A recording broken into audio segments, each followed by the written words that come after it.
এডিডিএর উদ্যোগে পানাগড় বাজারে একটি হাইমাস্ট লাইটের উদ্বোধন হলো।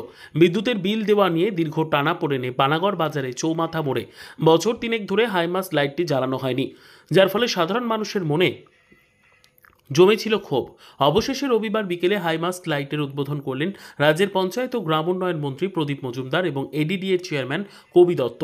এছাড়াও উদ্বোধনী অনুষ্ঠানে উপস্থিত ছিলেন গলসির বিধায়ক নেপাল ঘড়ুই, কাঁকসা ব্লক আধিকারিক পর্ণা দে, দক্ষিণবঙ্গ রাষ্ট্রের পরিবহন সংস্থার চেয়ারম্যান সুভাষ মণ্ডল, কাঁকসা পঞ্চায়েত সমিতির সভাপতি ভবানী ভট্টাচার্য, কাঁকসা গ্রাম পঞ্চায়েতের প্রধান সুমনা সাহা, উপপ্রধান নসিম হায়দার মল্লিক সহ অন্যান্য বিশিষ্ট জনেরা।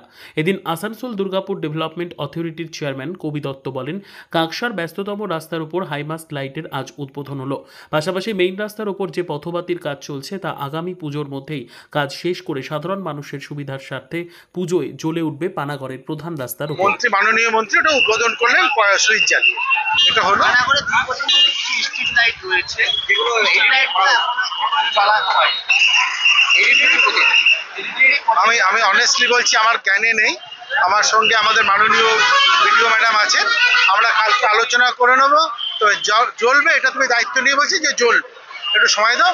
আমি জানি না, আমি জেনে নিচ্ছি, আমরা জ্বালিয়ে দেবো। আর এই যে লাইটটা যেটা চলছে, এটা কি পুজোর আগে মানে সাধারণ মানুষ পাবে? কোনটা বলো? যে লাইট কাজ চলছে। হ্যাঁ, আশা করছি, চেষ্টা করছি। তোমরা খুশি? এবার আমার প্রশ্ন, তোমরা খুশি? সবাই খুশি? আমরাও খুশি। Thank you.